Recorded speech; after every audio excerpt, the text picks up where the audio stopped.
Bueno, entonces la clase pasada estuvimos empezando a charlar un poquito de lo que tiene que ver con el metabolismo de los hidratos de carbono, ¿sí? Vimos, básicamente nosotros ya habíamos charlado de lo que eran los hidratos de carbono, la importancia que tienen en el organismo y demás, pero lo que vamos a analizar, empezamos a analizar la clase pasada, es justamente la importancia del metabolismo, qué partes del metabolismo son importantes. Y arrancamos con la glucólisis, ¿sí?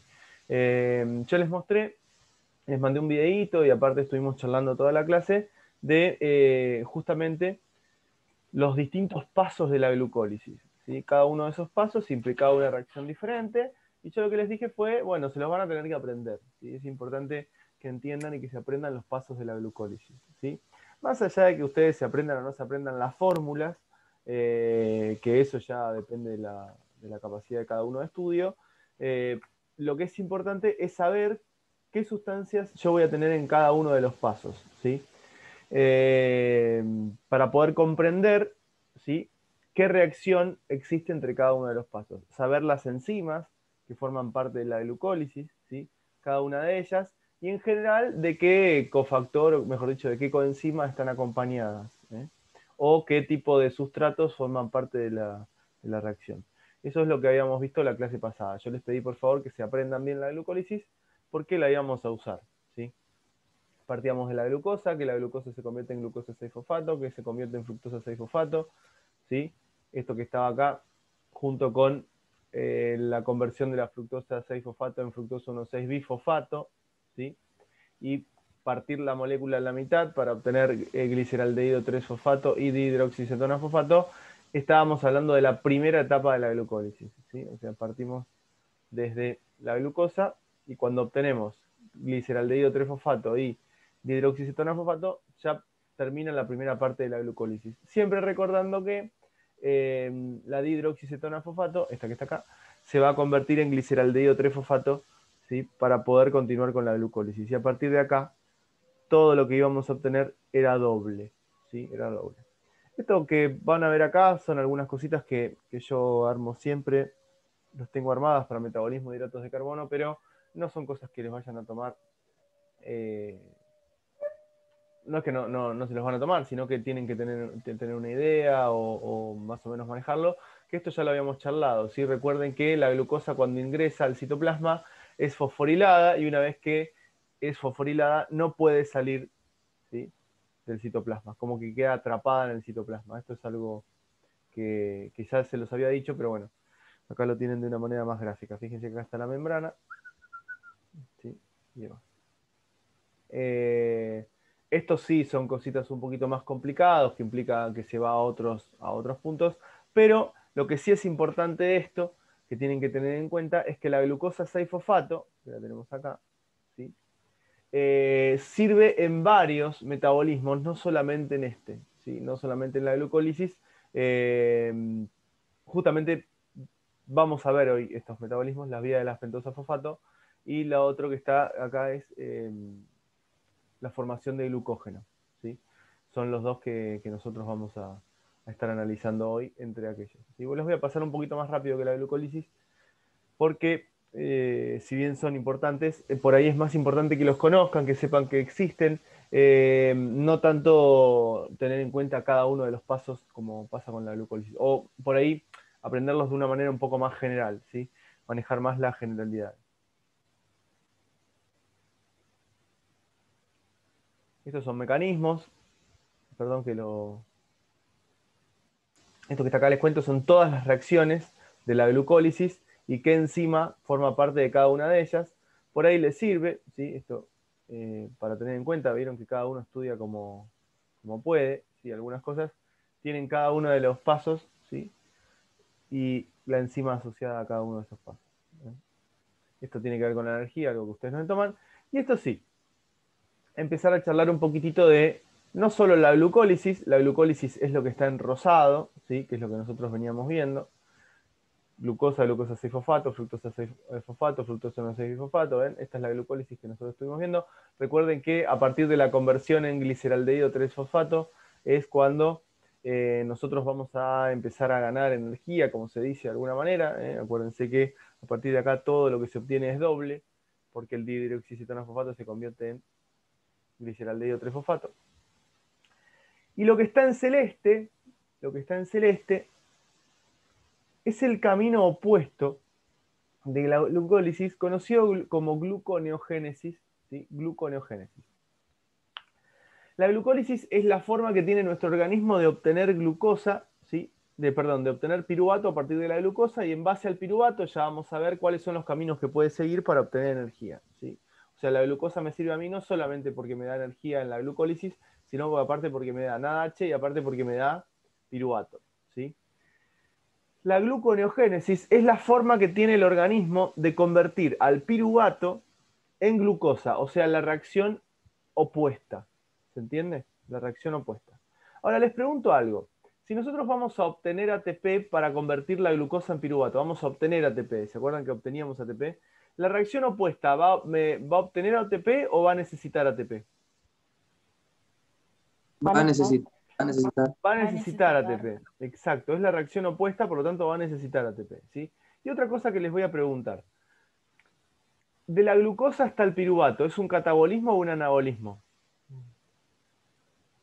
Catabolismo. Entonces, ¿cómo va a ser desde el Catabolismo. piruvato hasta la glucosa? Anabolismo. Va a ser lo opuesto, ¿sí? Esto que estamos acá, por eso lo dejé y lo dejo acá para que lo veamos, ¿sí? Es algo que ustedes van a ver un montón. Hay un montón de procesos en el organismo, ¿sí? Hay un montón de procesos en el organismo que de forma generalizada, escuchen lo que voy a decir, nosotros vamos a decir que es reversible.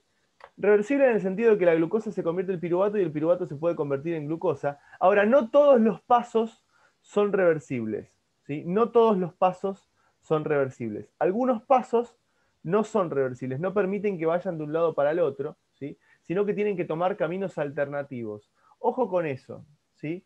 O sea, no todos los pasos de la glucólisis son reversibles, sino que tienen que tomar caminos alternativos. ¿Y cómo los voy a reconocer? Fíjense, son estos que están acá. ¿Ven que dice glucólisis? Y acá tengo una flecha que se abre y viene hasta la glucosa 6-fosfato. ¿Sí?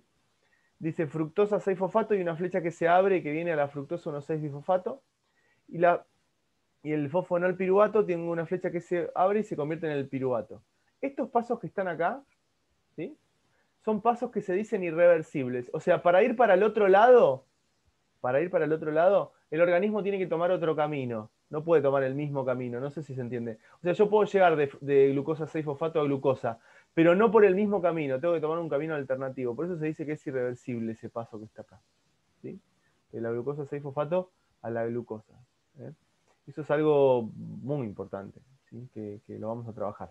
Mismo acá, cuando veamos la gluconeogénesis, lo vamos a analizar en más detenimiento. Por ejemplo, para que el piruvato se convierta en fosfonol piruvato, no puedo hacerlo directamente, sino que tengo que tener un paso intermedio. Se tiene que convertir en oxalacetato, si no, no va a suceder el paso, ¿sí? Fíjense, y es un paso que implica mucha energía. Necesito, fíjense, 2 moléculas de ATP acá, o bueno, sería un ATP, y acá tengo un GTP, ¿sí? O sea, necesito un ATP y un GTP para convertir al piruvato en fosfonol piruvato. Eso es mucha energía, ¿sí?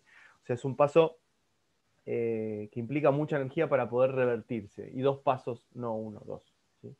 Esto igual yo voy a volver sobre la gluconeogénesis, pero quería mostrarles que existía, ¿sí? Esto que tiene que ver con las enzimas, ¿sí? La exoquinasa 1 y la exoquinasa 4 son las diferentes... exoquinasa 4 también se la conoce como glucoquinasa. Son variantes, se llaman isoenzimas, son variantes de la misma enzima, pero están en lugares distintos, ¿sí? Una está en el hígado y la otra está en el músculo. Pero eso es para bioquímica, digamos, así que no es tan importante. Yo las tengo acá para que vean lo difícil que es. Quiero que vean, por ejemplo, esta es la fructosa 6-fosfato que se convierte en fructosa 1,6-bifosfato.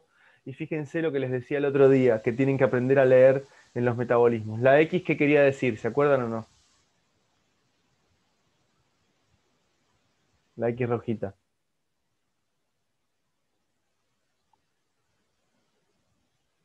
¿Se acuerdan o no? La X rojita quiere decir que disminuye la actividad enzimática. O sea, cuando hay mucho ATP, va a disminuir la actividad enzimática. y si hay mucho AMP o mucho ADP, va a aumentar la actividad enzimática. Acuérdense esto lo van a leer en un montón de lugares, chicos, chicas. Cuando está en rojo, ¿sí? Y una X, quiere decir que disminuye la actividad enzimática, o sea, es inhibidor. O sea, inhibe a esta reacción. ¿Qué inhibe esta reacción? El ATP y el citrato, ¿sí? ¿Y qué hace que esta reacción suceda más rápido? El AMP, el ADP y la fructosa 2,6-bisfosfato, por ejemplo, entre otras cosas. A la enzima que nosotros tenemos acá, ¿estamos? La fosfofructoquinasa 1. Regulación de la fosfofructoquinasa 1 no la vamos a ver, se ve en bioquímica recién, ¿sí? Yo solamente se los estoy mostrando para que vean cómo, fíjense, yo tengo gluconeogénesis para un lado, glucólisis para el otro, y puede ser regulado de un lado del otro. Por ejemplo, ¿qué es lo que regula? Acuérdense lo que habíamos dicho, de forma negativa lo que tiene la X y de forma positiva lo que tiene el triangulito, ¿sí? Esto lo van a ver en un montón de metabolismos, por eso quiero que se acostumbren. Fíjense que no estoy hablando de la regulación, no se las estoy explicando, no se las voy a explicar porque es muy compleja y no es momento, ¿sí? Pero sí quiero que aprendan a leer estas cositas, ¿sí? Fíjense, la fructosa 6-fosfato se convierte en fructosa 1,6-bisfosfato, en presencia de la fosfofructoquinasa 1, ¿sí? Y ATP. Bueno, pero ¿qué es lo que acelera la conversión o aumenta la actividad enzimática? La presencia de ADP y la presencia de AMP, ¿sí? Ahora, si hay mucho ATP, disminuye la actividad enzimática. Esto es el camino que va para abajo, ¿sí? En cambio, en el camino que va para arriba, el AMP disminuye la actividad enzimática, ¿sí? Como para que más o menos se activen. Esta es es simplemente lo que les decía, aprender a leerlos. ¿Estamos? Esta que está acá es la aldolasa, la que corta la mitad para obtener la dihidroxicetona fosfato y el gliceraldehido 3-fosfato. ¿Sí? Este es el mecanismo. Mecanismo. Muy bien. Este que está acá sí es muy importante que cuando arranca la segunda fase de la glucólisis, que estuvimos charlando el otro día, ¿se acuerdan lo del agente oxidante, agente reductor? Que estuvimos viendo, ¿sí? Acá tenemos al NADMAS que actúa como agente oxidante, ¿sí? Entonces lo que sucede es lo siguiente, el NADMAS actúa como agente oxidante, va a oxidar a este carbonilo que está acá arriba, ¿sí? Y va a permitir que el fosfato este reaccione con el carbonilo que estaba acá arriba, ¿sí? Dándome esta molécula que está acá, que es el 1,3-bifosfoglicerato, el 1,3-BPG o 1,3-bifosfoglicerato, ¿sí? Más el NADH que se obtiene. Este paso que está acá, necesito que lo tengan bien en claro, porque lo vamos a usar ahora en un ratito, cuando hablemos de la obtención de energía mediante el sistema glucógeno láctico, ¿sí? El sistema glucógeno láctico utiliza el piruvato para poder darnos energía a partir de la glucólisis, ¿sí? Utilizando esta reacción en particular como si fuera un motor, la que ayuda a empujar, ¿sí? Para obtener más ATP del que estamos acostumbrados. Mecanismo.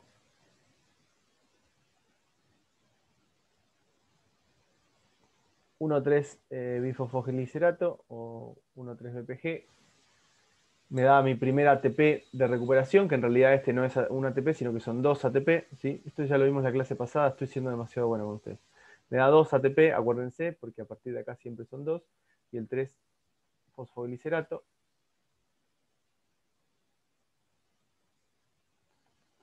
El 3-fosfoglicerato se convierte en 2-fosfoglicerato, ¿sí? Es una isomerización esto, se lo pasa al lugar de al lado. Acá tienen para que vean las posiciones, posición 1, posición 2, posición 3. La posición 1 justamente está relacionada con que tengo el grupo carboxilo acá, por eso es la posición 1. Esta es la enolasa para obtener el fosfonilpiruvato, ¿sí? Simplemente este oxidrilo que está acá se pierde con este hidrógeno que está acá y me da el doble enlace. Y me queda esto que está acá, que es el PEP o fosfonilpiruvato, que es una molécula de alta energía. Y en esta reacción obtengo la molécula de agua que vamos a tener. Y finalmente obtengo el piruvato y mi molécula de ATP. ¿Sí? Muy bien. Un cachitito. Acá está. Muy bien. ¿Qué es lo que hace el organismo? Acá es donde vamos a empezar. Todo lo anterior lo vimos en la clase pasada, ¿sí? ¿Qué es lo que hace el organismo con el piruvato que obtiene? ¿Sí? Básicamente hace 3 cosas con el piruvato que obtiene. O puede hacer 3 cosas, ¿sí? El piruvato puede, por medio de la fermentación láctica, dar lactato, que es esta que está acá arriba, el piruvato, ¿sí? Se convierte en lactato, piruvato que se convierte en lactato. Fíjense que este que está acá es NADH. ¿El NADH era un agente oxidante o agente reductor? Agente reductor. Era un agente reductor, ¿sí? Si era reductor era porque me daba más hidrógeno, ¿se acuerdan? Me daba hidrógenos o sacaba oxígenos, ¿sí?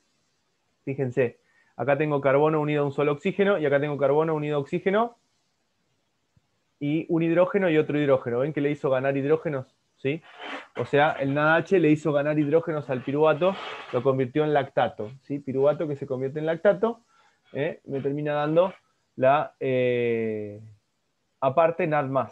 ¿Sí? Que esto es lo que yo les digo que es muy importante. ¿Por qué este NAD+ es muy importante? Porque después puede volver a la glucólisis para volver a darme energía. Ya se los voy a mostrar. ¿Sí? Esto que está acá entonces es piruvato, ¿sí? En presencia de NADH, me termina dando NAD+ y lactato. Esto sucede en el citosol, ¿sí? Esto sucede en el citosol. Ojo con esto porque es muy, muy, muy, muy importante para un sistema de obtención de energía de los que vamos a ver en actividad física, ¿sí? Entonces, esta reacción, anótense por ahí, es sumamente importante. Si quieren se los anoto yo, para que no tengan problema con eso. Importantísimo.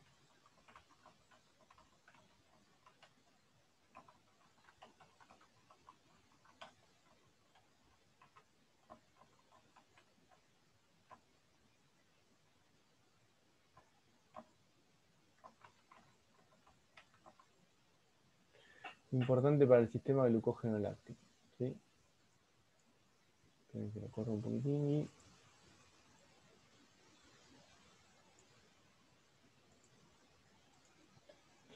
Esta que está acá se llama fermentación alcohólica y sucede, fíjense, perdón, me olvidé. En la fermentación láctica, la enzima que es sumamente importante para que suceda se llama lactato deshidrogenasa, que está en el citosol. Acuérdense, está en el citosol, ¿sí?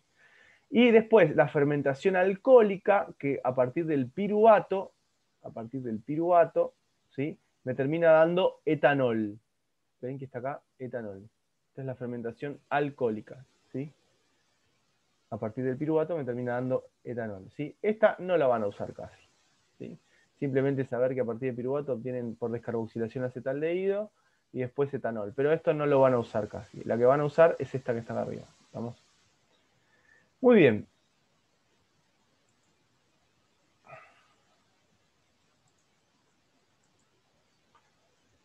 La glucosa me termina dando 2 piruvatos. ¿Estamos?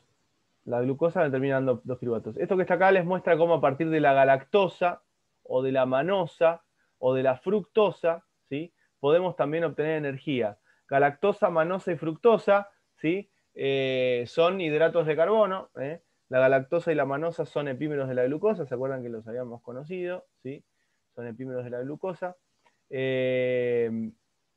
Y la fructosa es un isómero de la glucosa también, ¿sí? La fructosa es el azúcar que se encuentran en las frutas, principalmente es la fructosa, ¿sí? En las frutas y en la miel, se encuentran muchas concentraciones de fructosa. Entonces, también podemos obtener energía, el piruvato, por decirlo de alguna manera, podemos obtener energía, como ustedes quieran, a partir de la galactosa, de la manosa y de la fructosa, ¿sí? Esos datos son importantes, más que nada para cuando uno quiere alimentarse, ¿sí? Puntos de entrada para la glucólisis y la galactosa.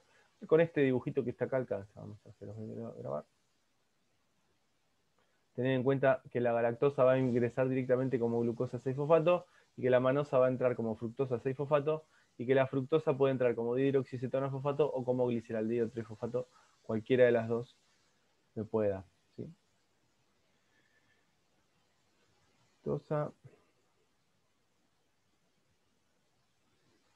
Por esto ganó un premio Nobel, el lugar, tenganlo en cuenta.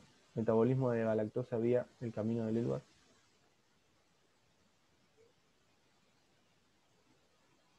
Bueno, ahora sí. Gluconeogénesis. ¿Sí? Gluconeogénesis. ¿Qué era la gluconeogénesis? El camino inverso de... El camino inverso. El camino inverso entre comillas, me sirve para acordármelo, ¿sí? No, acuérdense que no es inverso. Inverso sino que es la conversión del piruvato en glucosa, ¿sí? El organismo tiene la capacidad de convertir el piruvato en glucosa y es bastante común que lo haga, ¿sí? No es algo raro, ni es algo milagroso. Es algo que le demanda energía, es cierto, pero es algo bastante común que lo haga. ¿Por qué? Porque cuando tiene mucha glucosa, mucho piruvato dando vuelta, lo convierte en glucosa para almacenarlo. En realidad, cuando hay mucho lactato dando vuelta, lo termina convirtiendo en glucosa, ya vamos a ver cómo. ¿Sí? Bien, volvemos a esto. La glucólisis es lo que está en celeste, la gluconeogénesis es lo que está en naranja. ¿Sí? Es lo que está en naranja. Tener en cuenta que en la gluconeogénesis yo voy a tener varios precursores. A ver, si bien es cierto que la gluconeogénesis arranca del piruvato, ¿sí? Para poder verlo de alguna manera, hay muchas sustancias que me pueden dar piruvato en el organismo, ¿sí? Acá, por ejemplo, fíjense, aminoácidos me pueden dar piruvato, esto es cierto, ¿sí? Y el oxalacetato también me puede dar piruvato, o mejor dicho, igual más allá de que me pueda dar, yo puedo obtener glucosa también a partir del oxalacetato. O sea, se puede meter el oxalacetato y que siga la reacción, ¿sí? Esto también es muy importante porque se dice que el oxalacetato, el piruvato y algunos aminoácidos son glucogénicos. Glucogénicos. ¿Qué quiere decir glucogénicos? Que me permiten generar glucosa, ¿sí? Por eso se les dice glucogénicos, ¿sí? ¿Estamos? Muy bien. Algunas cosas muy importantes, ¿sí? Los pasos que están en naranja, los pasos que están en naranjita, acá, ¿sí? No suceden en cualquier lado, ¿sí? No suceden en cualquier lado. Para que puedan suceder, necesito estar en el hígado, ¿sí? Necesito estar en el hígado. O sea, no van a pasar en cualquier lado estos pasos que están en naranjita, ¿sí? Tienen que suceder en el hígado. ¿Estamos? Fíjense que no me detengo demasiado, pero es piruvato que se convierte en oxalacetato, el oxalacetato en fosfonolpiruvato, y de ahí 2-fosfoglicerato, 3-fosfoglicerato, 1,3-bifosfoglicerato, gliceraldehído trifosfato, ¿sí? O sea, esta primera parte es bien distinta de la glucólisis, ¿sí? En cambio, lo demás son todas las mismas sustancias. Lo único que van a cambiar son justamente las enzimas que van a formar a la glucosa a partir del piruvato, ¿sí? Fíjense que acá aparece el lactato también, que es el que les presenté hoy, lactato que se puede convertir en piruvato, piruvato que se puede convertir en oxalacetato, en fosfonolpiruvato. Aminoácidos que se puede convertir en piruvato, ¿sí? Alguna de las cosas a tener en cuenta. ¿Estamos? No necesito arrancar directo del piruvato, también puedo arrancar de cosas que me terminan dando piruvato, ¿sí?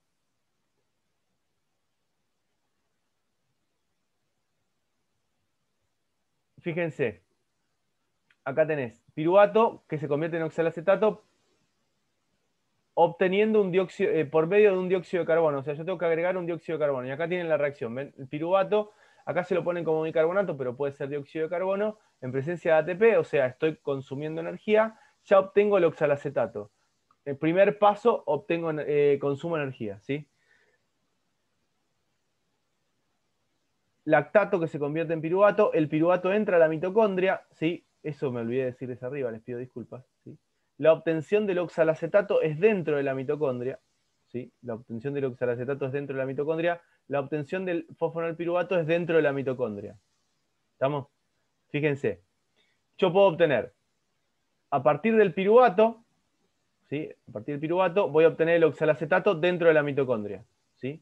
A partir del piruvato voy a obtener el oxalacetato dentro de la mitocondria. Dentro de la mitocondria puedo obtener el fosfonolpiruvato. Fuera de la mitocondria puedo obtener el fosfonolpiruvato, ¿sí? Ojo con esto porque es un poco confuso. El paso que ustedes tienen acá, este paso que está acá, o sea, tal cual está acá, ¿sí? Esto que está acá, es en la mitocondria, ¿sí? ¿Por qué les aclaro esto de la mitocondria o no? La glucólisis, como nosotros la conocemos desde glucosa a piruvato, la glucólisis desde glucosa hasta piruvato, ¿sí? Solo sucede en el citosol. O sea, la glucólisis desde glucosa hasta piruvato solo sucede en el citosol, ¿sí? En cambio, la gluconeogénesis, dije bien, ¿sí? Necesita un paso en la mitocondria al menos, ¿sí? Al menos necesita un paso o dos en la mitocondria, que es la conversión justamente de piruvato a oxalacetato. O sea, recuerden esto, la glucólisis solo sucede en el citosol, pero la gluconeogénesis tiene también pasos en la mitocondria, ¿sí? Eso es algo que tienen que recordar. ¿Estamos? Yo, chicos, si no me paran, sigo avanzando, ¿eh? Lo hizo por las dudas. Reacciones únicas de la gluconeogénesis, ¿sí? O sea, las reacciones que solo van a encontrar en la gluconeogénesis, que son esas que les mostré hoy, ¿sí? El piruvato que pasa a oxalacetato, el oxalacetato que pasa a fosfonolpiruvato. Fíjense que acá tengo consumo de energía en el ATP y consumo de energía en el GTP, ¿sí? Y después la hidrólisis, ¿sí? De uno de los fosfatos, ¿sí? La hidrólisis de uno de los fosfatos. O sea, hidrolizar la fructosa 1,6-bifosfato. ¿Sí? Fíjense que me queda la fructosa 6-fosfato. El fosfato se va, ¿sí? Eso que está ahí también solo sucede en la gluconeogénesis. Y una que es muy importante, y esto sucede, recuerden, en el hígado, nada más que en el hígado, es que la glucosa 6-fosfato se hidroliza para dar glucosa, ¿sí? Esto solo sucede en el hígado. Ojo con esto, ¿sí? La glucosa 6-fosfato, que me termina dando glucosa solito, solo sucede en el hígado, ¿sí? Fíjense, acá le pone en el retículo endoplasmático, ¿sí? Que es el lugar donde va a suceder. Esto no puede suceder en el citosol. ¿Estamos? Este paso que está acá es un paso muy importante y es el que lo diferencia del músculo, ¿sí? En el músculo esto no va a pasar. O sea, se llega hasta glucosa 6-fosfato y ahí muere. Esta es la reacción.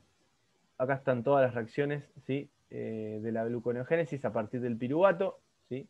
Reacción por reacción, para que se las anoten. Cada una de las reacciones y en qué cantidad sucede. Fíjense que son todas por 2 hasta que obtengo el gliceraldehído 3-fosfato, algo muy parecido a lo que pasa con la glucosa. ¿Qué son las reacciones que están en rosado?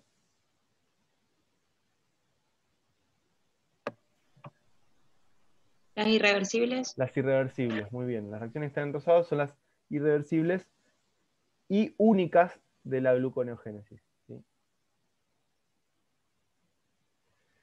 La regulación no es algo que me interese demasiado ni a mí ni a ustedes. Esto es algo que se va a ver en bioquímica, pero sepan que tienen regulaciones ambas, ¿sí?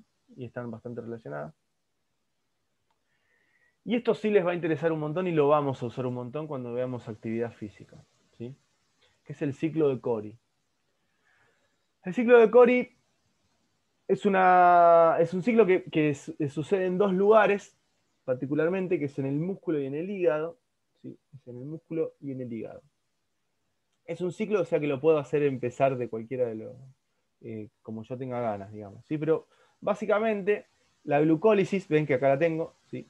La glucólisis que sucede en el músculo me termina dando lactato, ¿sí? El lactato se obtiene mediante la reacción del piruvato a lactato, que, ¿se acuerdan que les había dicho la reacción de glucógeno láctico? ¿Sí? Esto me termina dando piruvato que me da lactato en el músculo para obtener energía, ¿sí?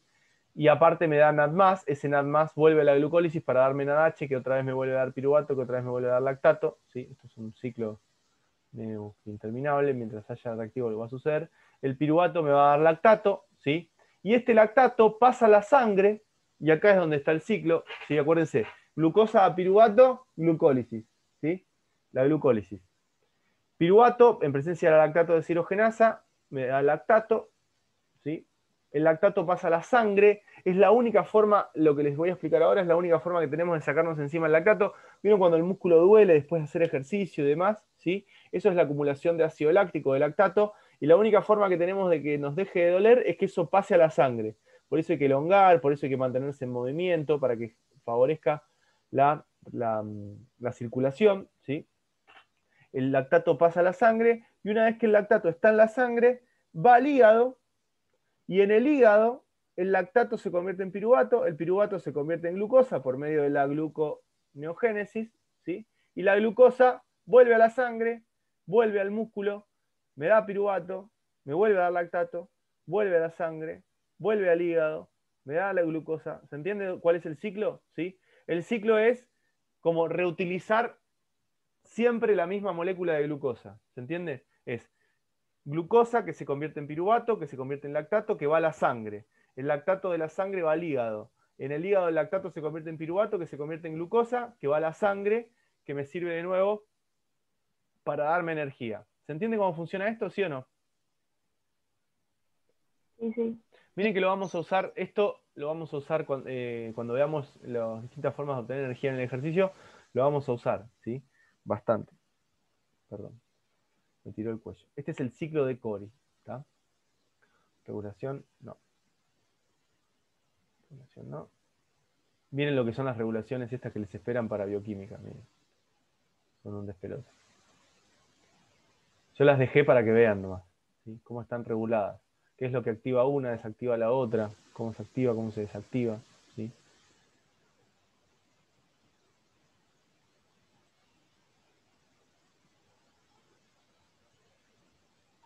Acá están los aminoácidos glucogénicos. Aminoácidos glucogénicos son aquellos que mediante los cuales puedo obtener glucosa, ¿sí? Son los aminoácidos mediante los cuales puedo obtener glucosa. Me acabo de acordar algo que se los tendría que haber dicho en la clase pasada. Perdón, se los voy a mostrar ahora. Yo sé que no está bien esto, pero me acabo de acordar y no puedo no decírselos porque es algo importantísimo.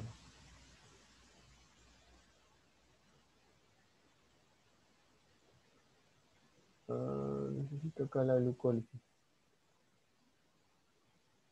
Miren todo lo que dimos. Acá. Cuando nosotros obtenemos...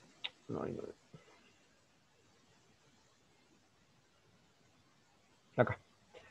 Cuando nosotros en un metabolismo, ¿sí?, obtenemos ATP durante el metabolismo y no a través de la cadena de transporte de electrones y la fosforilación oxidativa, o sea, cuando nosotros obtenemos ATP de una reacción a la otra, por ejemplo, el fosfonol piruvato que se convierte en piruvato, ven que acá me da ATP, ¿todos ubican lo que estoy diciendo o no?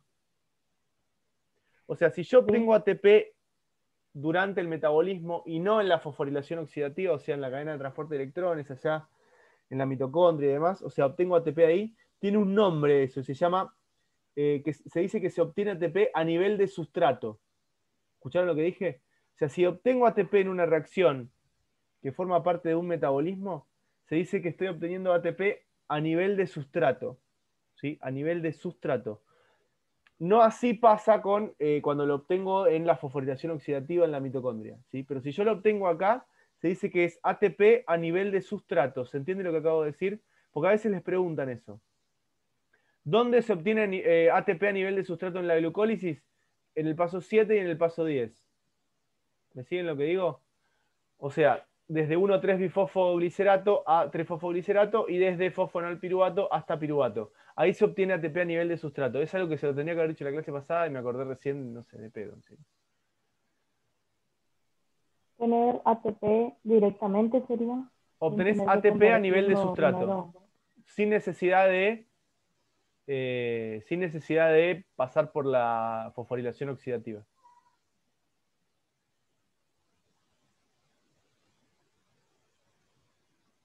¿Se entendió, chicas, chicos? Sí. Muy bien. Muy bien. Esperen que estoy buscando acá. Gluconogénesis. Uy, me atrasé un montón. Bueno, a ver. Espérenme un cachitito. Esto seguramente ya lo vieron con Cristian, o si no lo vieron lo van a ver, que tiene que ver con la mitocondria y su funcionamiento, ¿sí? Cómo está distribuida la mitocondria. Cuáles son las características de la mitocondria. No es algo que yo les vaya a explicar, lo que sí necesito es que se ubiquen, que es la membrana mitocondrial interna, la externa, el espacio intermembrana, la matriz mitocondrial, porque es para ubicarse qué es lo que sucede en cada uno de los lugares, ¿sí?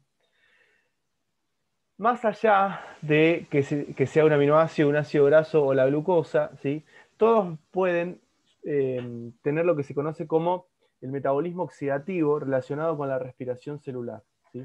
En el metabolismo oxidativo, los macronutrientes me dan a mí energía a partir de su oxidación, ¿sí? O sea, voy a obtener energía a partir de la oxidación de nutrientes.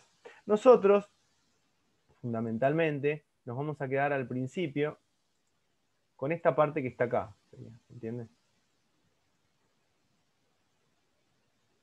Con esta parte que está acá, que es la que voy a analizar ahora, ¿sí? Pero para los demás va a ser prácticamente todo lo mismo después de que lleguen al acetilcoenzima A. Por eso en general se enseña con hidratos de carbono y los demás simplemente se tienen en cuenta hasta que se convierten en acetilcoenzima A y a partir de ahí es lo mismo, ¿sí? Que implica completar el ciclo, la respiración celular. ¿Cómo sucede esto? Yo con la glucosa obtengo piruvato, ¿sí? El piruvato tiene, yo les mostré hoy, 3 caminos, ¿sí? Uno es obtener lactato, el otro es el obtener etanol, que de esos dos solamente nos va a interesar el lactato para obtener energía, ¿sí? Y a partir de el piruvato que se mete a la mitocondria, el piruvato se mete a la mitocondria, y en la mitocondria se genera algo que se llama descarboxilación oxidativa, que ahora lo vamos a ver. Esa descarboxilación oxidativa da lugar a una molécula que se llama acetilcoenzima A. Esa molécula que se llama acetilcoenzima A se mete en el ciclo de Krebs, ¿sí? Ahora lo vamos a ver. Y el ciclo de Krebs me termina dando electrones que van a esos electrones aparecen en forma de NADH y de FADH, que van a la cadena de transporte de electrones y por medio de la cadena de transporte de electrones voy a poder obtener ATP, ¿sí? Cadena de transporte de electrones y ATP sintasa. ¿Cómo empieza todo esto? Con el piruvato ingresando a la mitocondria. El piruvato entra a la mitocondria como piruvato. ¿Se entiende lo que digo? El piruvato entra a la mitocondria como piruvato, ¿sí?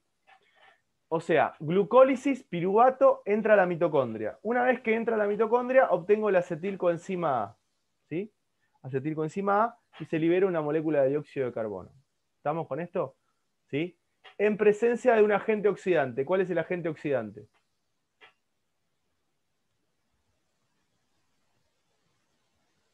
El NAD+, ¿sí? El NAD+, o NAD, este que está acá, es el NAD+, ¿sí? Agente oxidante, que lo que va a permitir justamente es que se genere la descarboxilación. Esto es en presencia del complejo piruvato de deshidrogenasa, ¿sí? Complejo piruvato de deshidrogenasa está formada por 3 partes, ¿sí? 3 enzimas, pero es el complejo piruvato de deshidrogenasa. Nadie les va a preguntar a ustedes cómo se llama cada una de las partes ni nada de eso. Lo que tienen que saber es que el piruvato me termina dando acetilcoenzima A y dióxido de carbono en presencia de la piruvato de deshidrogenasa, NAD+, y coenzima A, obviamente, ¿no? Sin coenzima A esto no va a suceder. Esto que está acá es el mecanismo, esto es para químicos nomás, ¿sí? Esto está bueno para que vean la estructura de la coenzima A, ¿sí? Es una molécula bastante grande. Esto que está acá es ácido pantoténico, que el ácido pantoténico es una vitamina, ¿sí? Esto que está acá. ¿Ya vieron en genética, vieron lo que es un nucleótido? Esto que está acá es un nucleótido, ¿sí? Y esto que está acá es la acetilcoenzima A, que es lo que se obtiene después. Pero todo esto que está acá es la coenzima A. Fíjense, a este azufre se le agrega el acetilo, que es el que viene el piruvato. Esto igual se los cuento tipo como dato de color, para que sepan que existe, ¿sí? Otra cosa que está bueno es que el complejo piruvato de deshidrogenasa requiere de FAD, ¿sí? El FAD oxidado, FAD reducido, ya vamos a ver qué es. Ven que es una molécula bastante interesante. Este es el NAD, este es el NAD oxidado. Fíjense cómo está formado el NAD. ¿Sí? Y este que está acá, perdón, dije bien. Uno está oxidado y el otro está reducido, ¿sí? Fíjense, este es el NAD oxidado y este es el NAD reducido, ¿sí? NAD oxidado, NAD reducido. Insisto, esto no les van a pedir que sepan la fórmula, ¿sí? Pero tienen que saber que son importantes. El mecanismo no interesa, no interesa, no interesa. Esto sí me interesa. Una vez que tengo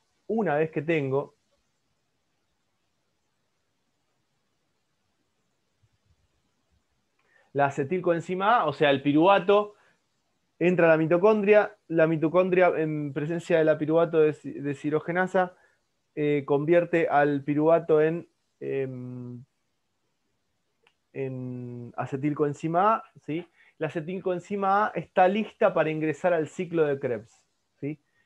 Esto que está acá es el ciclo de Krebs, ¿sí? ¿Qué pasa con el ciclo de Krebs? ¿Nos lo tenemos que saber? Sí, se lo tienen que saber. ¿Suelen tomarle cosas del ciclo de Krebs? Sí, le suelen preguntar cosas del ciclo de Krebs. Suelen preguntar, por ejemplo, dónde hay oxidaciones, dónde hay reducciones, ¿sí? ¿Qué es un sustrato que se oxidó? ¿Qué es un sustrato que se redujo? ¿Sí? Entonces, hay que tenerlo en cuenta y hay que aprenderlo. El ciclo de Krebs es algo que suelen tomar. Es mucho más importante saber el ciclo de Krebs que la vía de las pentosas, por ejemplo, ¿sí? Así que a tenerlo en cuenta. Hay varios ciclos de Krebs. Yo le puse acá el más completo de todos, ¿sí? Ustedes el que tienen que saber es el que está en el blanco, porque ese es el que les van a tomar, ¿sí? Este que está acá es el más completo de todos porque tiene algunos pasos intermedios que a veces los profes les encanta mostrarles, que son medio al pepe, ¿sí? Pero se van a dar cuenta fácil porque fíjense, ahora vemos los nombres, ¿no? Dice paso 1, paso 2A, paso 2B. O sea que el paso 2A y paso 2B puede ser un solo paso. Es más, en el blanco aparece como un solo paso, ¿sí? Parece como un solo paso. Lo que tienen que saber es que son 8 pasos del ciclo de Krebs. ¿Sí? Son 8 pasos. La acetilcoenzima A reacciona con el oxalacetato, que está acá arriba, ¿sí? Reacciona con el oxalacetato, para dar citrato, que es este que está acá, ¿sí? O sea, yo parto de acetilcoenzima A y reacciono con el oxalacetato, que es la última molécula que se obtiene en el ciclo de Krebs, ¿sí? O sea, que la hago reaccionar con la última molécula que se obtiene en el ciclo de Krebs y me da citrato, ¿sí? Esto se llama reacción de condensación, o sea, cuando yo tengo dos moléculas que se juntan entre sí, es una reacción de condensación, se condensan, por eso les dice ahí 1, reacción de condensación, ¿sí? Después el citrato se convierte en isocitrato, el citrato se convierte en isocitrato, ¿ven? Acá. Sería esta reacción que está acá, es citrato, que se convierte a isocitrato, ¿sí? Con un intermediario que es el cis-aconitato, este que está acá, en presencia de la enzima que se llama aconitasa, ¿sí? Aconitasa. La enzima aconitasa hace los dos pasos, ¿sí? Que ustedes ven acá, que es la conversión del citrato a cis-aconitato y del cis-aconitato a isocitrato. La reacción que a nosotros nos va a interesar es que el citrato, en presencia de la aconitasa, se convierte en isocitrato. Esto es lo que nos va a interesar a nosotros, ¿sí? Después, el isocitrato, ¿sí?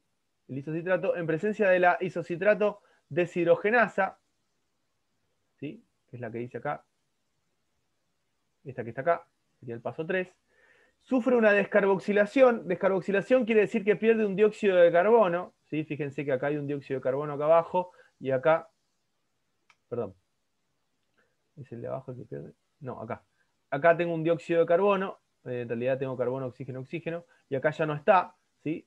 Descarboxilación. Esta descarboxilación sucede gracias a la presencia de NAD+ como agente oxidante, o sea, en el paso 3 tienen que saber que tengo NAD+ como agente oxidante que ayuda a la isocitrato deshidrogenasa a convertirse en alfa-cetoglutarato, ¿sí? O sea, el isocitrato se convierte en alfa-cetoglutarato en presencia de la isocitrato deshidrogenasa y NAD+, ¿sí? Y NAD+.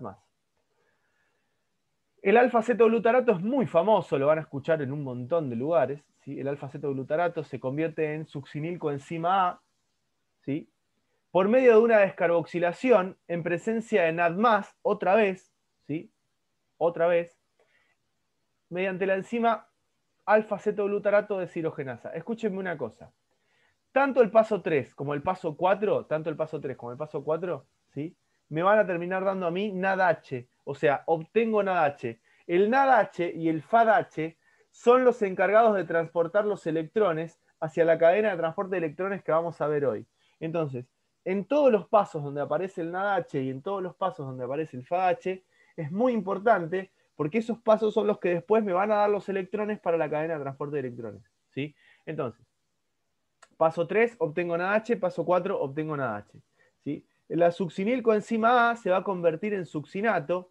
Succinil coenzima A se convierte en succinato en presencia de la succinil CoA sintetasa. ¿Sí? Y este paso es muy importante porque es el único paso del ciclo de Krebs,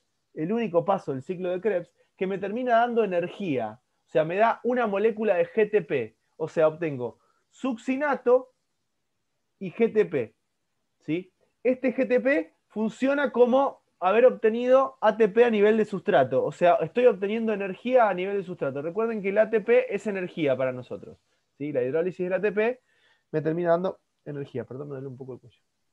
Mati, Sí, espera, me perdí. sí, ¿El NADH se lo obtiene en el paso 3 o en el 4? en los dos. En los dos. En ¿Y el uno- FADH? y el FAH no llegué todavía. Está. ¿Ah? El NADH se obtiene en paso 3 y paso 4. ¿Sí?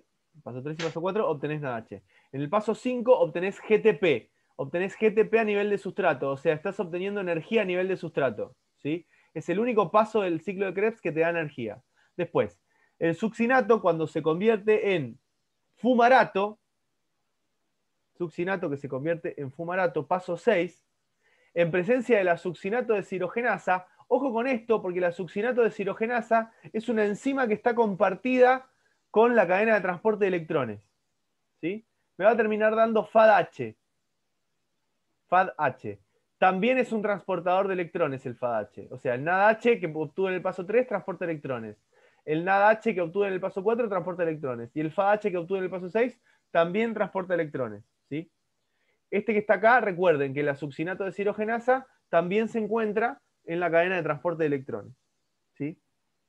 Luego, el fumarato que se convierte en malato en presencia de la fumarasa. A partir de ahí yo gano una molécula de agua. ¿Sí? Y el malato que se convierte en oxalacetato, ¿sí? En presencia de NAD+, mediante la malato de cirogenasa. ¿Sí?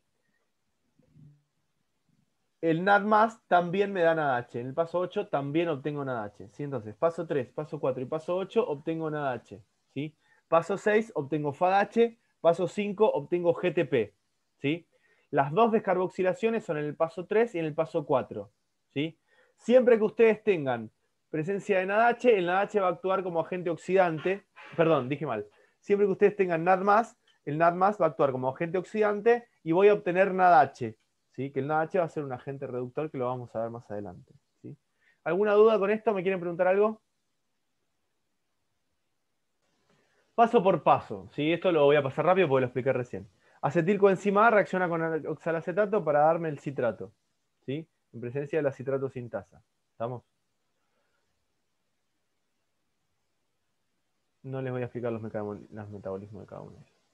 Citrato, entonces, ya lo tengo el citrato, me termina dando isocitrato mediante un intermediario que es el cisaconitato. ¿Sí? Básicamente lo que sucede acá es que se isomeriza. Fíjense, yo tengo acá el grupo, ven que tengo el citrato y acá tengo el isocitrato. Simplemente lo que está haciendo es que se está pasando de un lado al otro el oxidrilo. ¿Ven? Se pasa de un lado al otro, nada más que eso.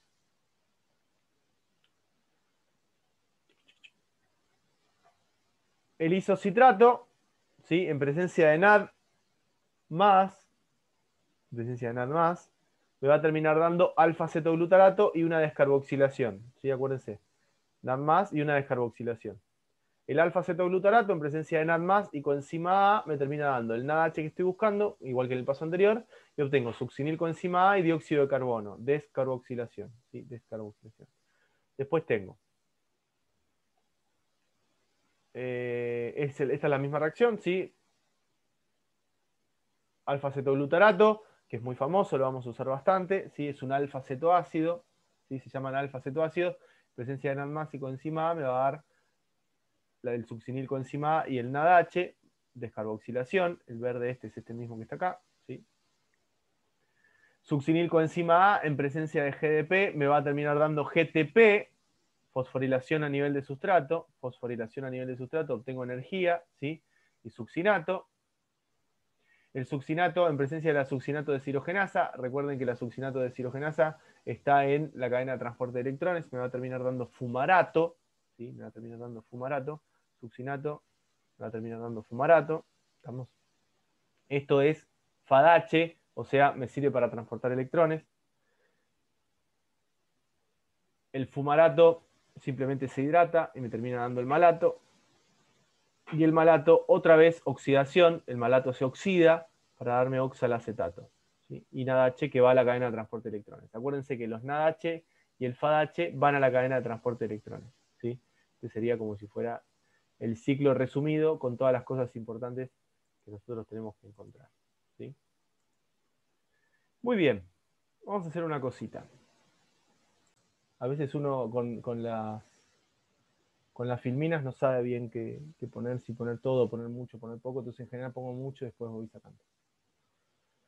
Ya vimos lo que tiene que ver con qué es la mitocondria, cuáles son los espacios que tiene la mitocondria y demás. Una de las cosas muy importantes para entender la cadena respiratoria es lo que les había hablado yo del agente oxidante y del agente reductor, ¿sí? Saber que el NADH y el FADH son agentes reductores, o sea, tienen la capacidad de transportar electrones. Justamente se llama cadena de transporte de electrones, ¿sí? La cadena de transporte de electrones está formada por 4 complejos, complejo 1, 2, 3, 4, cada uno tiene un nombre, ahora vamos a ver cuál es, ¿sí? Esos complejos lo que hacen es ir aceptando los electrones, ¿sí? Y ese aceptar electrones va permitiendo múltiples reducciones, y esas reducciones van a ir transportando protones de un lado a otro, ¿sí? Eso genera un gradiente de protones, ese gradiente de protones luego va a permitir que funcione la ATP sintasa, ¿sí? En resumen, funciona algo así, ¿sí? Estos que están acá son las reacciones de óxido-reducción, esto excede a lo que ustedes están estudiando, así que no se preocupen, pero sepan que el funcionamiento está relacionado con esto, ¿sí? Es una pila, es el ejemplo que se utiliza con una pila para explicar. La reacción que ustedes tienen acá, fíjense que es NAD+, que pasa a NADH. Nosotros vamos a utilizar la reacción inversa, que es la de NADH que pasa a NAD+, ¿sí? Y vamos a necesitar del oxígeno en el último complejo para que termine la cadena respiratoria o la cadena de transporte de electrones, ¿sí? Bueno, a ver. Este que está acá, para mi gusto, yo les podría mostrar este que está acá y con este ya, medio que con este dibujito pueden aprender todos los que vienen más adelante, ¿sí?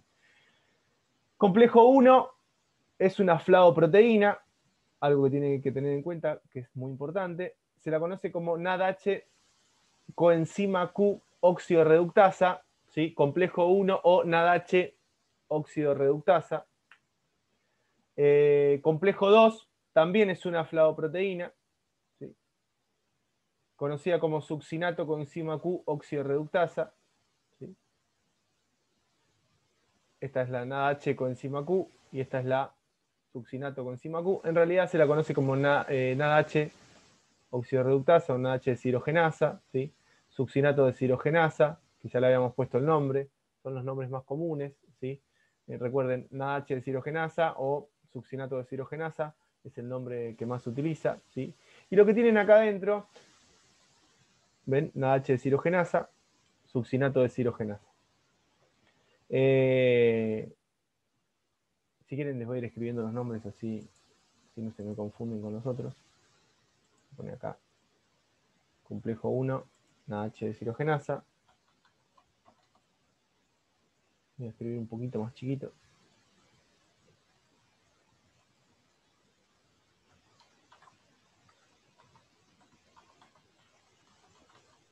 Mati, ¿qué era una flavoproteína? Son tipos particulares de proteínas que están relacionadas con moléculas orgánicas pequeñas. No te lo voy a explicar porque no excede al caso. Es un tipo de molécula orgánica, es un tipo de proteína. Quédate tranquila que tampoco te lo van a preguntar a vos. Ok.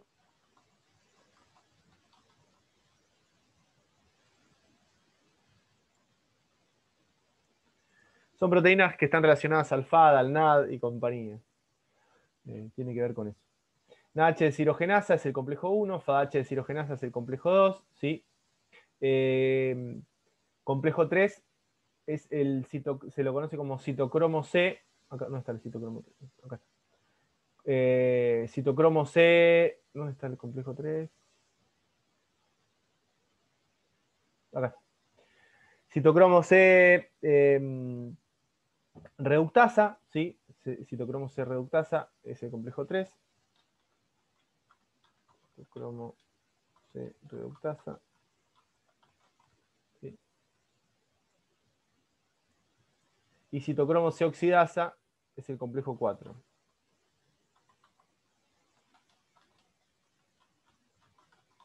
También aparecen la ubiquinona, que está acá.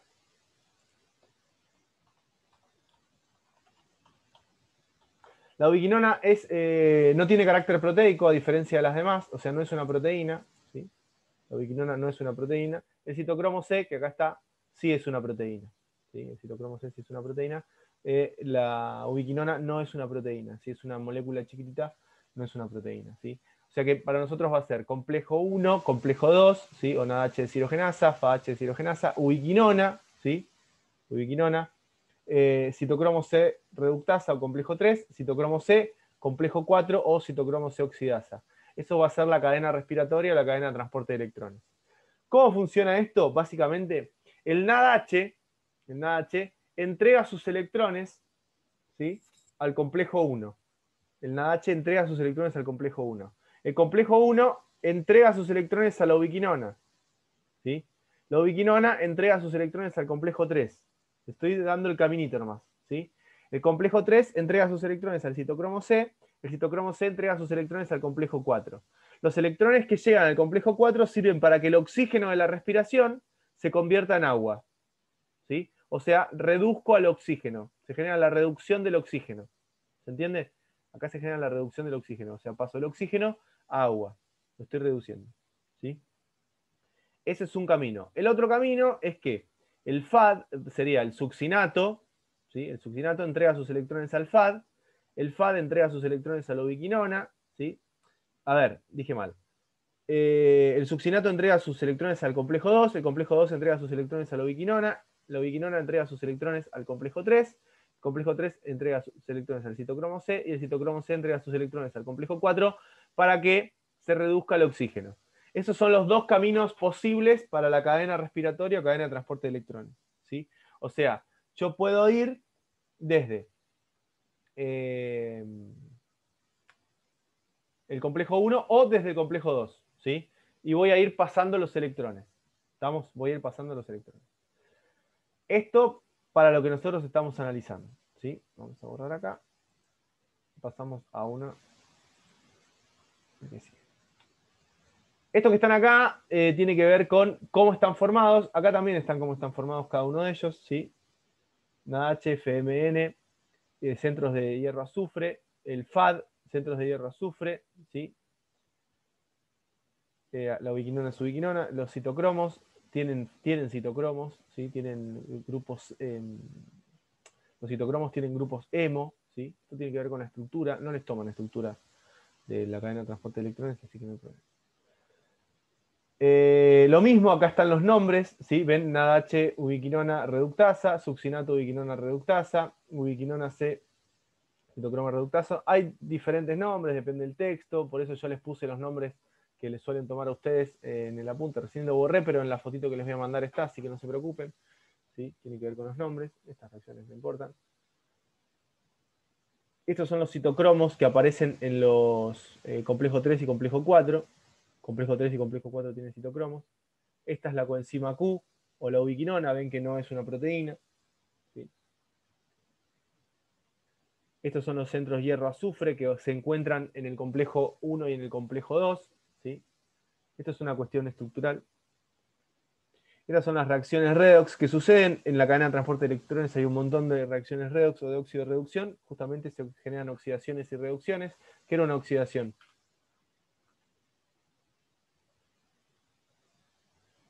¿Qué era una oxidación?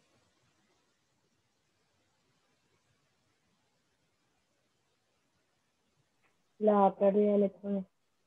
Cuando yo me oxidaba, perdía electrones, ¿sí? Lo que ustedes tienen que saber es que en la cadena de transporte de electrones, el NaH se va a oxidar y va a entregar sus electrones, ¿sí? Y el complejo 1 se va a reducir. El complejo 1 después se va a oxidar y le va a entregar sus electrones a la ubiquinona, ¿sí? La ubiquinona se va a reducir. Después la ubiquinona se va a oxidar y le va a entregar los electrones al complejo 3. El complejo 3 se va a reducir.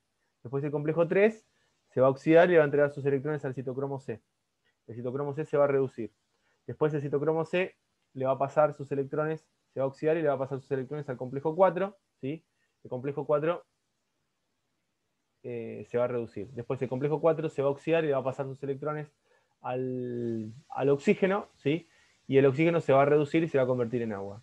Ese es el caminito que ustedes se tienen que saber, ¿sí? Y ahora vamos paso por paso. ¿Por qué vamos a ir paso por paso? Porque me interesa esto que está acá, la cantidad de protones que se van a bombear. ¿Se acuerdan que yo les dije que se iban a bombear protones? Lo dije en un momento. Los protones que se bombean van desde la matriz mitocondrial hacia el espacio intermembrana. Los protones van desde la matriz mitocondrial hacia el espacio intermembrana. Los complejos con los que estamos trabajando están todos sobre, ¿sí?, la membrana mitocondrial. ¿Estamos? La membrana mitocondrial. El NADH viene y entrega sus electrones y se convierte en NAD+. Los electrones, bueno, pasan por todo el complejo 1, que es desde el FMN hasta los centros de hierro-azufre, ¿sí?, hasta que se asocia con la ubiquinona. Ese paso completo implica que se bombean 4 protones del espacio, perdón, de la matriz mitocondrial hacia el espacio intermembrana. El complejo 1 bombea 4 protones, ¿sí? Bombea 4 protones. Y convierte a la ubiquinona en ubiquinona reducida, ¿sí? La ubiquinona se queda con los electrones. ¿Estamos? Le voy sacando fotos a cada uno de estos. A ver que los tenga.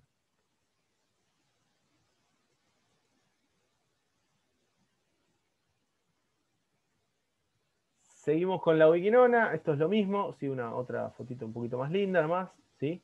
Fíjense, el NADH entrega los electrones, ¿sí? Y se bombean 4 protones, ¿ven? 1, 2, 3, 4. ¿Se ve el puntito rojo o no?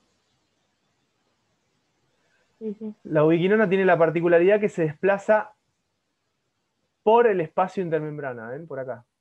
Como es no polar, puede desplazarse por ahí, ¿sí? Muy bien.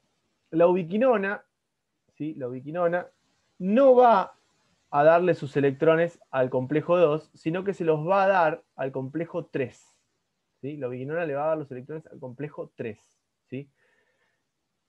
O sea, los electrones del complejo 1 se van directo al complejo 3. Después, en el complejo 2, el succinato entrega los electrones, ¿sí?, al FAD, que está en el complejo 2, ¿sí?, que se llama succinato de deshidrogenasa, ¿sí? En el complejo 2 no bombea protones, ¿sí? Así como ustedes ven, no bombea. Le pasa derecho los electrones a la ubiquinona, ¿sí? La ubiquinona le lleva sus electrones al complejo 3. O sea, el complejo 2 no bombea protones, pasa directo el succinato de deshidrogenasa, que es todo este complejo, ¿sí? Acá está. Los electrones van directo a la ubiquinona, ¿ven? Del succinato al FAD, del FAD al centro de hierro azufre y de ahí a la ubiquinona. ¿Cuántos electrones? ¿Cómo? ¿Cuántos electrones? Siempre son 2. Los que, en total, a vos lo que te va a importar es que le va a dar siempre 2. No importa. Algunos le dan 2 de a 1, algunos les dan los 2 juntos, pero a vos te tiene que importar que siempre pasa 2. Pero igual no importa cuántos electrones. Lo importante es que le pasa electrones, ¿sí? Eso es lo que tenés que tener en cuenta. El complejo 2 le pasa electrones a la ubiquinona. O sea, el complejo 1 le pasa electrones a la ubiquinona, el complejo 2 le pasa electrones a la ubiquinona. ¿Está? La gran diferencia, ¿cuál es? Es que el complejo 2 recibe los electrones del succinato y el FADH es el que se encarga de recibirlos, ¿sí? En cambio, el complejo 1 recibe el NADH los electrones. Entrega al NADH los electrones, ¿sí?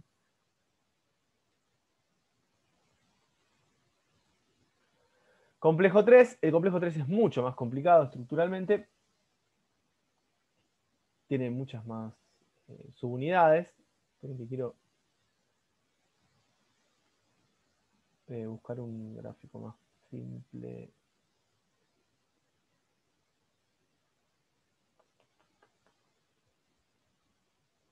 Es acá. El complejo 3 entonces recibe los electrones, ¿sí?, de la ubiquinona, ¿sí? Recibe los electrones de la ubiquinona y se los pasa al citocromo C, ¿sí? En ese trabajo bombea protones también, ¿sí? Bombea protones. Esperen que voy a sacar este puntero que tiene. Porque va como muy lento para mi gusto. Entonces también bombea protones al espacio intermembrana. O sea, el complejo 1 bombea protones al espacio intermembrana. Perdón, el complejo 3 bombea protones al espacio intermembrana, ¿sí?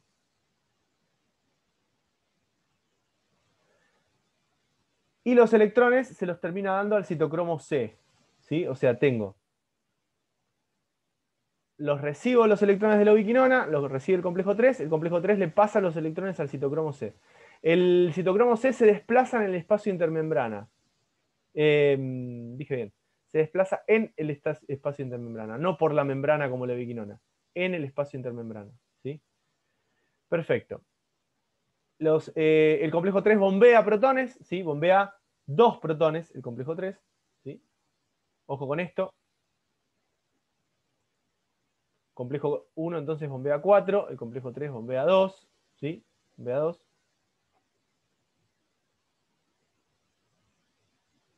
Y ahí el citocromo C ya tiene los electrones, ¿sí? El citocromo C ya tiene los electrones.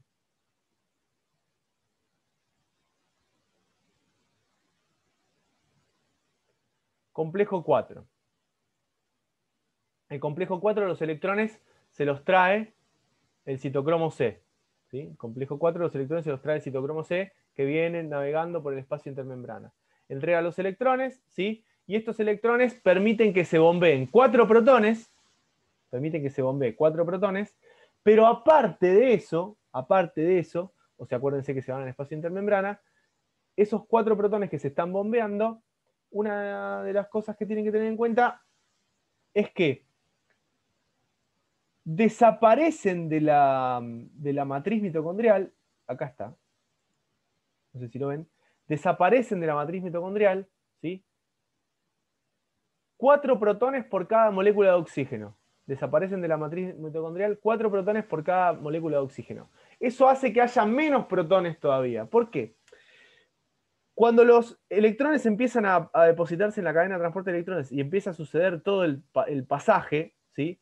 Lo que va a suceder es que empiezan a mandarse protones de un lado al otro, o sea, de la matriz al espacio intermembrana, de la matriz al espacio intermembrana. Eso genera algo que se llama gradiente de protones, o sea, en el espacio intermembrana hay mucha mayor cantidad de protones que en la matriz mitocondrial. En el espacio intermembrana hay mucha mayor cantidad de protones que en la matriz mitocondrial. Eso hace que la mitocondria quiera nivelar las concentraciones de protones, ¿sí? Las quiera nivelar. Y como las quiere nivelar, va a querer mandar los protones de nuevo a la matriz, ¿se entiende? O sea, yo paso protones, y encima del complejo 4, el oxígeno hace que desaparezcan más protones todavía, ¿sí? El oxígeno hace que todavía desaparezcan más protones. Eso genera que tengo muy pocos protones en la matriz comparado con todos los protones que voy a tener en el espacio intermembrana, ¿sí? Este dibujito está mucho más lindo. Entonces, tengo muchos protones, ¿sí? En el espacio intermembrana y pocos protones en la matriz mitocondrial, ¿sí? Pocos protones en la matriz mitocondrial. Entonces, bombea 2 protones el complejo, bombea 4 protones el complejo 1. No bombea protones el complejo 2. Bombea 4 protones el complejo 3. Y bombea 2 protones el complejo 4. Pero, aparte de bombear 2 protones el complejo 4, hace desaparecer 2 protones más por cada medio mol de oxígeno o 4 protones por cada mol de oxígeno, ¿sí? Lo importante acá es que los protones empiezan a irse de la matriz mitocondrial y empiezan a pasar al espacio intermembrana, ¿sí? Todo gracias a que logré reducir al oxígeno a agua. O sea, convierto al oxígeno, lo convierto en agua, ¿sí? El oxígeno que nosotros respiramos,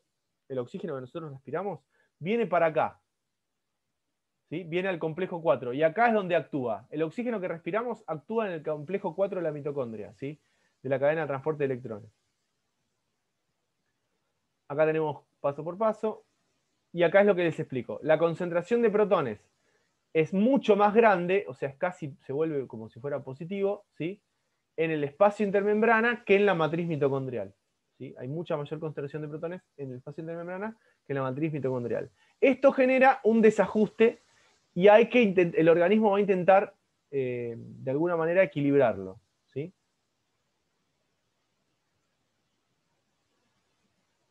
¿Cómo lo va a equilibrar? Con alguien que no le sabía. Esto que está acá es la cadena de transporte de electrones. ¿Sí? Complejo 1, complejo 2, complejo 3, complejo 4. ¿Sí? ¿Cómo lo va a equilibrar? Con esto que está acá. Esto se llama ATP sintasa. ¿Sí?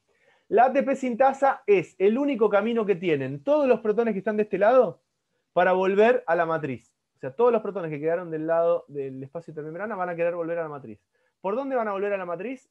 Por la ATP sintasa. ¿Sí? ¿Cómo lo va a hacer? Los va a bombear. ¿Sí? Se dice que es una bomba de protones. ¿Sí? Cada vez que que los protones pasan, cada vez que los protones pasan desde el espacio intermembrana hacia la matriz, permiten la fosforilación del ADP.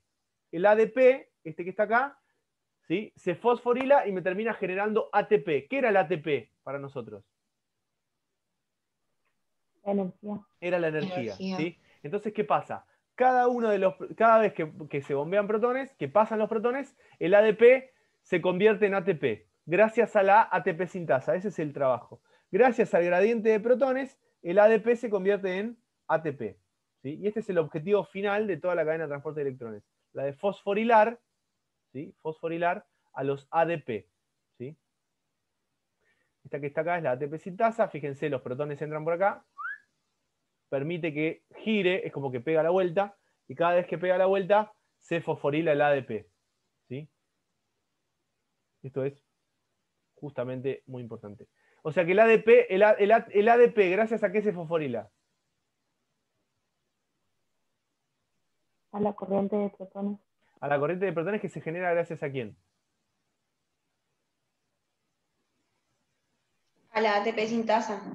No, la corriente de protones, ¿quién la genera?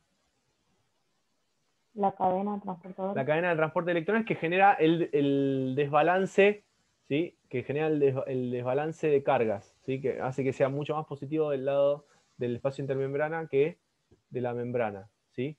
¿Y qué otra cosa podemos decir? ¿De dónde vienen los electrones?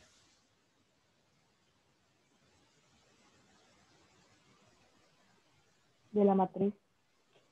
¿De dónde vienen los electrones? Particularmente, puntualmente. El ciclo de Krebs. Del ciclo de Krebs, que ¿quién se los da? ¿Quién me los trae? El NADH. El Y el NADH. F. NADH y ¿quién más? Y el FAT. El FADH, H. ¿sí? Que los obtuve en el ciclo de Krebs. ¿Se dan cuenta? Ven que quiero mostrarles algo. Lanzaderas, no me importa. Miren esto. Inhibidores de la cadena de transporte de electrones. Rotenona, antimicina A, cianuro o monóxido de carbono. ¿Sí? ¿Dónde inhiben cada uno de estos? Que me preguntaban de inhibidores. Más inhibidores de la cadena de transporte de electrones. ¿Sí? ¿Qué compuesto es y en dónde terminan inhibiendo? Desacoplantes de la fosforilación oxidativa. FSCP, dinitrofenol. ¿Dónde actúan los desacoplantes?